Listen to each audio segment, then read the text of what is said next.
Hi everyone, welcome back to my channel. Hope you guys are all doing really well. If you're new to my channel, then welcome. I do a lot of career and personal finance related videos here on my channel, so if that's something of interest to you, then please do subscribe to my channel down below.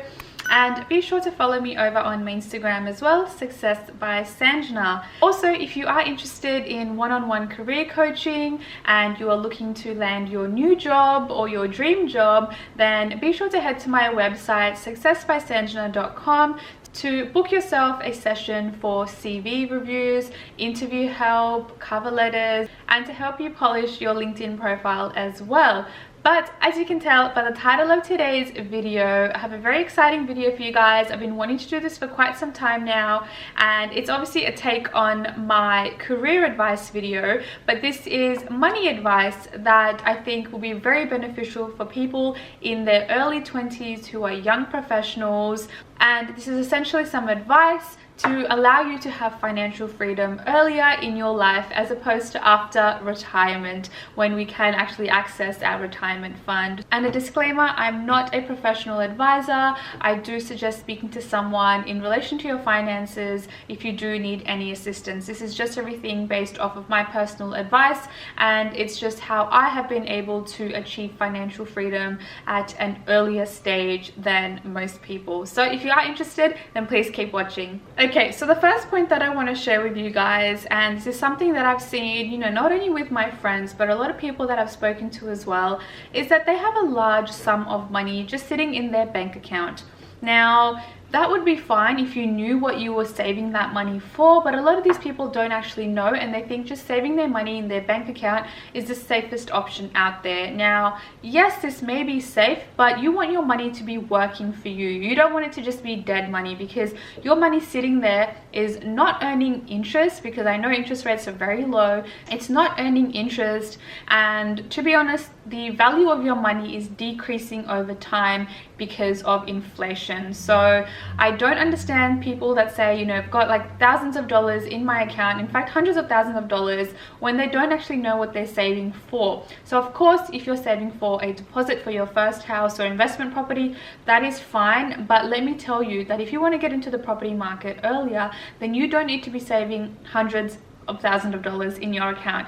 You can just get started with, as little as $50,000 or $60,000 as well. And the rest of your money that you've got there should just be for an emergency fund. It should be no more than, 3 to 6 months worth of living expenses. And what I personally would suggest, of course, this is non-financial advice, but I would suggest looking into options like, investing your money into NFTs, investing your money into shares, ETFs, even cryptocurrency as well. It's something that I personally have done, and I'm investing into all of these things for quite some time now. I'm a testament to this, but I have definitely seen my portfolio not only double but triple in size as well. And I think just being able to put your money in the right places is going to set you up nicely for the future. Okay, so this is a perfect segue to introduce today's sponsor, which is SwiftX.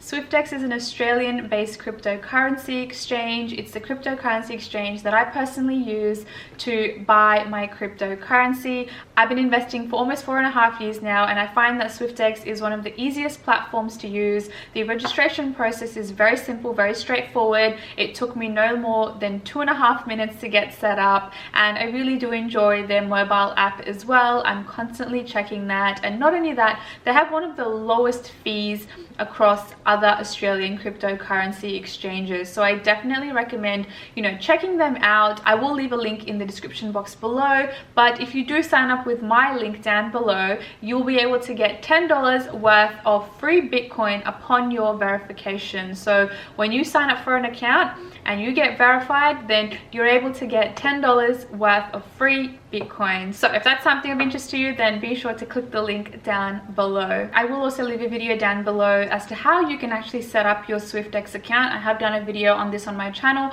so I will be leaving it down below as well, so be sure to check that out. Now moving on to the second point that I want to mention, and that is you don't need $100,000 to start investing. Honestly, investing has become very easy these days. There are many apps out there like Spaceship which will actually invest even $5 for you. You're able to start with a very small amount and with whatever money that you can actually afford to potentially lose as well, because investing, I feel like, should not be a very emotional sort of journey. You should be able to be comfortable in case the market does go down with any of your investments. This should really not affect you financially, because you would have already gotten, you know, your emergency fund, and you are only investing money which you are potentially okay to lose. So this is all a case-by-case basis. You will need to figure this out, what is right for you. But I feel like a lot of people think that they need a large amount of money to start investing, but let me tell you, that's not the case. You can start as low as $5, and of course, if you're looking for an investment property, you don't need any more than $50,000-$60,000 to really get started and really get your foot through the door in terms of, you know, investing and building financial freedom for yourself. The third point that I want to share with you is to only spend the money that you actually have, that you can physically see in your bank account. I don't like the thought that, you know, a lot of young people out there are spending money that they don't actually have. They're spending money on credit cards, and they're not keeping up to date with their credit card bills, and they're not paying off the, you know, monthly repayment, and they're not paying their credit card off in full at the end of the month. This is something that I think is definitely against the rule book of, you know, achieving financial freedom. I just feel like you need to only be able to spend money that you have. If you spend, you know, outside of your means, you're going to put yourself in a very negative cycle, and you're going to be in debt at a very early age, and that cycle is just going to keep on rolling over. And also, don't spend money that you don't have, but you know that you're going to get maybe in 2 to 3 weeks time. I know a lot of people spend money knowing that they're going to get paid from their job next week or the week after, so they feel like it's okay to spend. But no, don't do this, because this is honestly the wrong way to go about it. If you don't physically have enough money to buy it right now, then don't even think about buying anything. The fourth point that I want to share with you is to not use services like Afterpay or, you know, pay later services like that, because at the end of the day, what does this tell you? If you're needing a service like this, that means you can't actually afford it.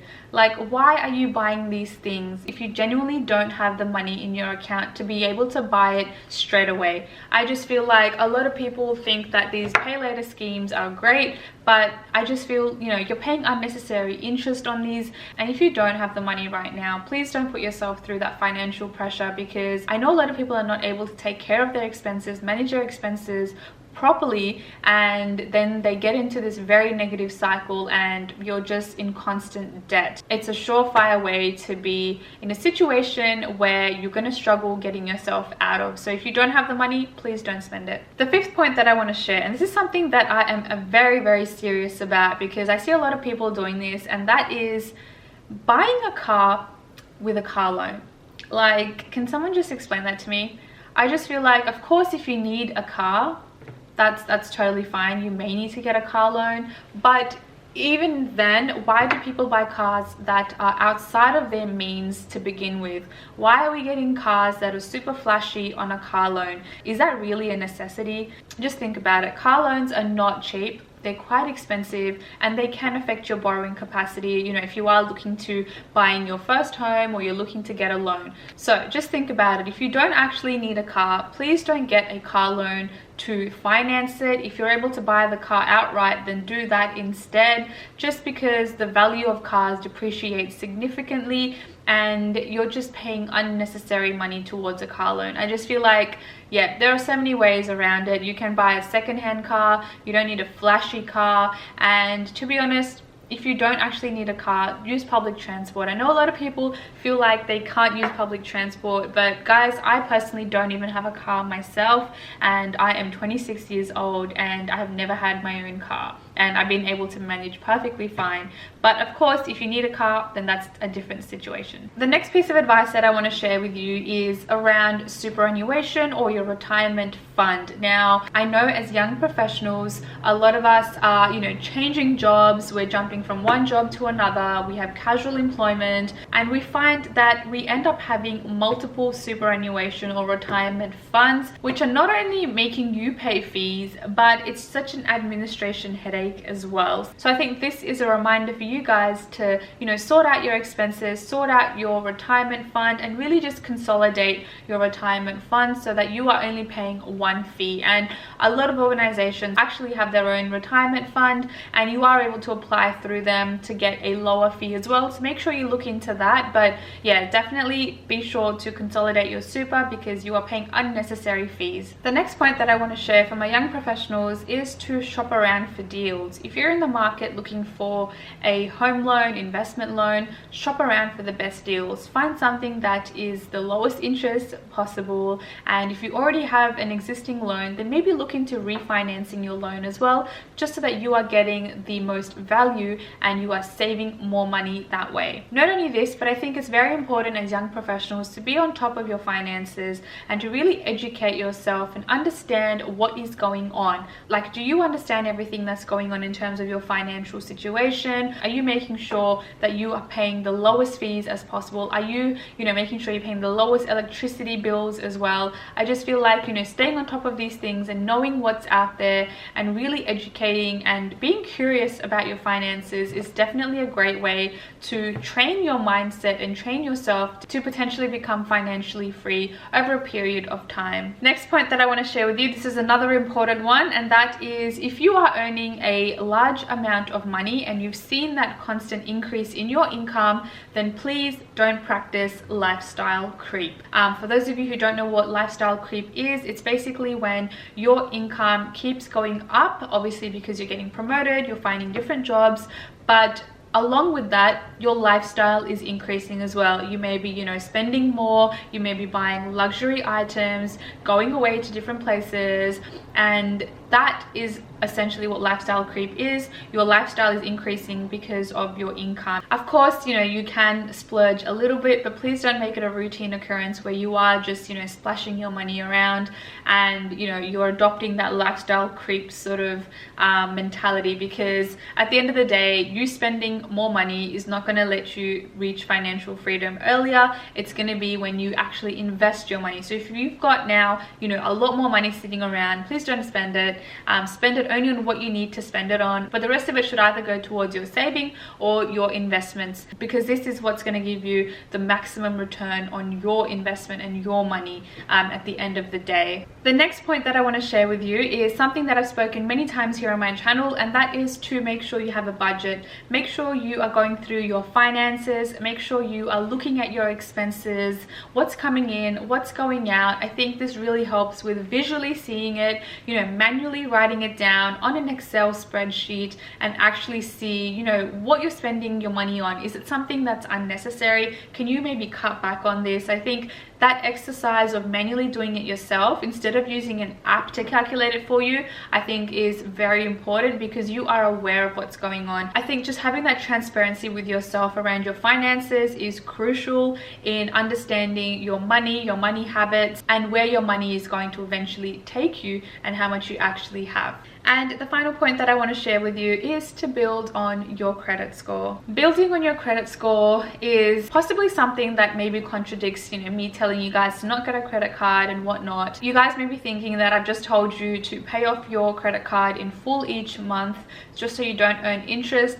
But that's absolutely correct. But I also think that having a credit card and making sure that you do use it, not only to rack up points, because I think the point system is amazing, you get rewards, benefits, but it also helps to build your credit score, which is going to be very valuable for when you go ahead and apply for a home loan.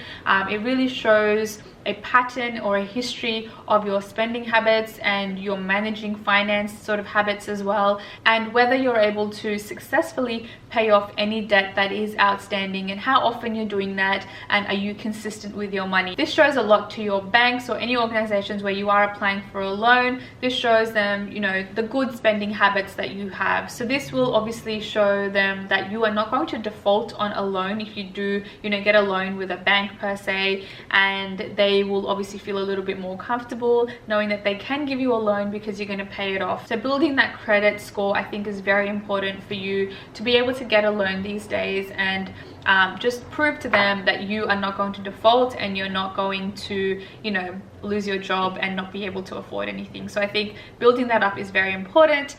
Now guys, that's everything that I wanted to share with you guys. I really hope that was informative, valuable, and I really hope you take some inspiration out of this to really implement in your own lives as well, to be able to help you with your finances and reach that goal of building financial freedom for yourself as well. That's it from me guys today, and I hope you really enjoyed it. Any questions at all, anything, please leave them down below in the comments section and I'll be more than happy to answer them. But that's it guys, I will leave it here and I'll catch you in my next video. Thanks guys.